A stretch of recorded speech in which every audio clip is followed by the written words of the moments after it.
ক্ষমতা চিরস্থায়ী নয়, ইতিহাস বারবার সেই কথাই মনে করিয়ে দেয়। ৫ আগস্ট ২০২৪ বাংলাদেশের রাজনীতিতে একটি বড় পরিবর্তনের দিন। দীর্ঘ আন্দোলনের পর ক্ষমতার পালাবদল ঘটে। সাবেক প্রধানমন্ত্রী শেখ হাসিনা গণ-অভ্যুত্থানের মুখে পালিয়ে ভারতে আশ্রয় নেন। পলাতক স্বৈরশাসকদের শেষ পরিণতি কি হয়? ইতিহাসের দিকে তাকালে কয়েকটি মিল খুঁজে পাওয়া যায়।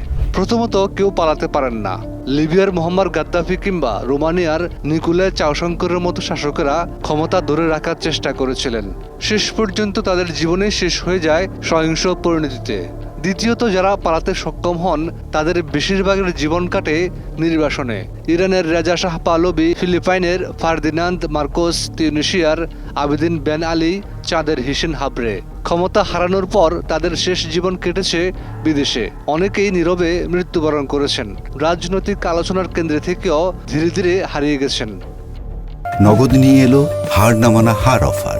সর্বনিম্ন ১০,০০০ টাকা রেমিটেন্স নগদে পাঠালে থাকছে স্বর্ণের হার জেতার সুযোগ।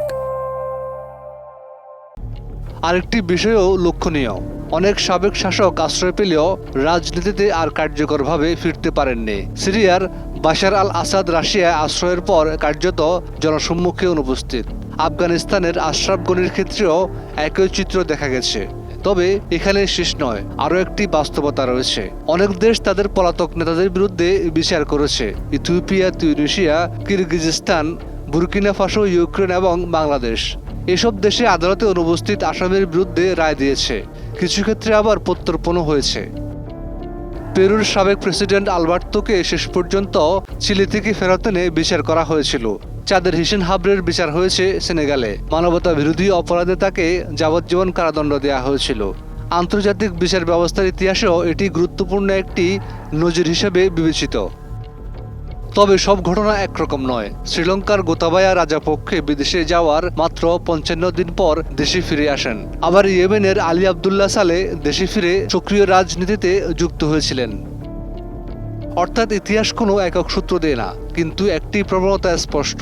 ক্ষমতা হারানোর পর অধিকাংশ শাসকের রাজনৈতিক প্রভাব দ্রুত কমে যায়। নির্বাসন, বিচার, আইনি জটিলতা কিংবা নীরব জীবন, এগুলোর কোনো না কোনোটি তাদের বাস্তবতায় পরিণত হয়। বাংলাদেশের বর্তমান পরিস্থিতি নিয়ে ভবিষ্যৎ কী হবে সেটি সময়ে বলবে, কারণ প্রতিটি দেশের রাজনৈতিক, আইনি ও কূটনৈতিক বাস্তবতা ভিন্ন। তবে ইতিহাস একটি শিক্ষা দেয়, ক্ষমতার শীর্ষে থাকা যত সহজ মনে হোক, পতনের পর সেই পথ আর আগের মতো থাকে না। ডেস্ক রিপোর্ট, একুশে টেলিভিশন।